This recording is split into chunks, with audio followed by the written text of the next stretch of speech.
Assalamualaikum warahmatullahi wabarakatuh. Selamat pagi semuanya. Perkenalkan, nama saya Muhammad Ilham Badruzaman.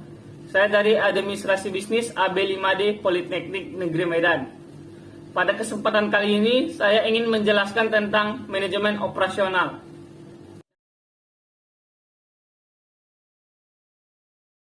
Yang pertama yang akan saya jelaskan tentang pengertian manajemen operasional. Beberapa ahli di bidang ilmu pengetahuan menjelaskan tentang definisi manajemen operasional.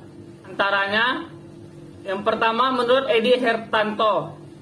Jadi menurutnya, manajemen operasional itu adalah suatu proses yang berkesinambungan dan efektif dalam menggunakan fungsi-fungsi manajemen untuk mengintegrasikan berbagai sumber daya secara efisien dalam rangka mencapai tujuan. Dan yang lain ada menurut Pangestu Sembagio. Menurutnya, manajemen operasional adalah penerapan ilmu manajemen untuk mengatur seluruh kegiatan produksi atau operasional agar dapat dilakukan secara efisien. Setelah saya menjelaskan tentang pengertian dari manajemen operasional, saya akan menjelaskan tentang aspek-aspek yang terkait dalam lingkup manajemen operasional. Antara lain, yang pertama itu adalah aspek perencanaan sistem produksi. Nah, aspek ini bertujuan agar hasil produksi sesuai dengan harapan konsumen, mulai dari kualitas, harga, dan keuntungan. Yang kedua ada aspek pengendalian produksi. Aspek ini berhubungan dengan pengendalian rencana yang telah dibuat agar sesuai dengan tujuan yang telah ditetapkan. Yang ketiga ada aspek sistem informasi produksi. Aspek ini harus diterima dengan baik dan secara tepat agar kegiatan produksi bisa berjalan dengan efektif dan efisien. Dan yang keempat, aspek lingkungan. Aspek lingkungan ini berperan dalam memperhatikan kecenderungan dan perkembangan yang terjadi pada suatu lingkungan. Dengan begitu, tindakan yang diambil dapat memberikan manfaat dalam peningkatan produksi.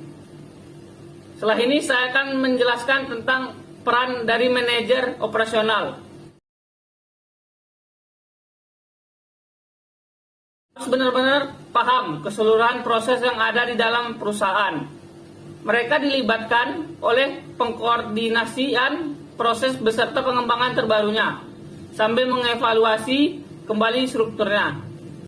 Dalam hal ini, organisasi yang produktivitasnya menjadi hal yang paling dibutuhkan ketika menjadi seorang manajer operasional.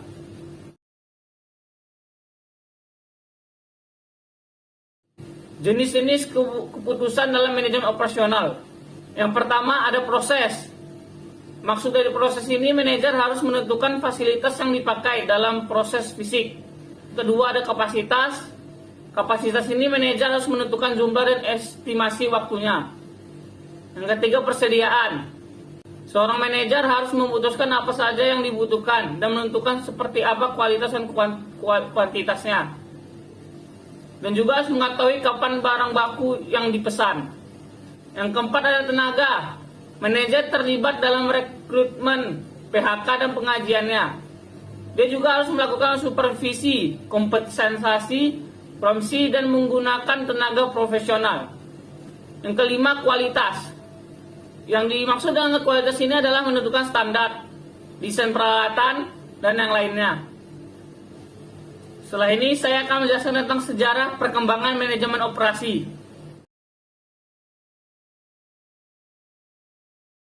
Manajemen produksi dan operasi sudah lama, yaitu setelah manusia menghasilkan barang dan jasa.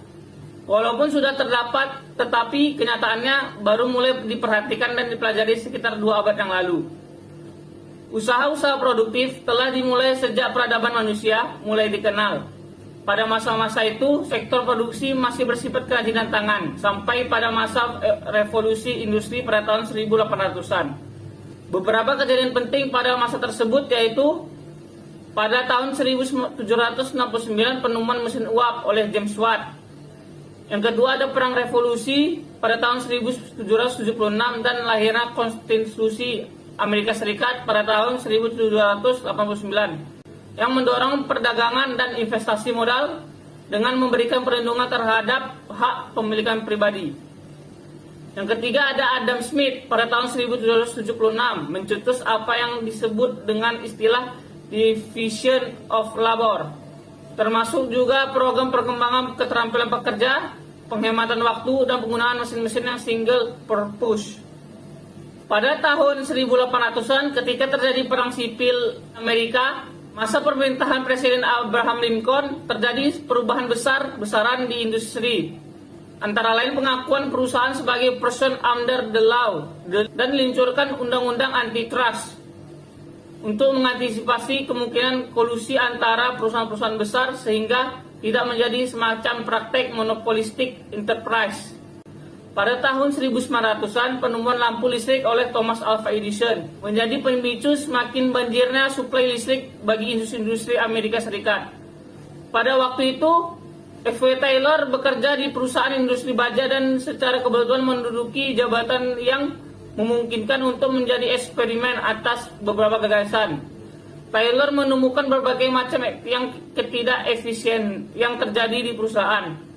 Gagasan atas eksperimen yang dilakukan berdasarkan pada filosofi bahwa pendekatan manajemen secara ilmiah dalam meningkatkan efisiensi tenaga kerja. Sekian dari saya, terima kasih. Wassalamualaikum warahmatullahi wabarakatuh.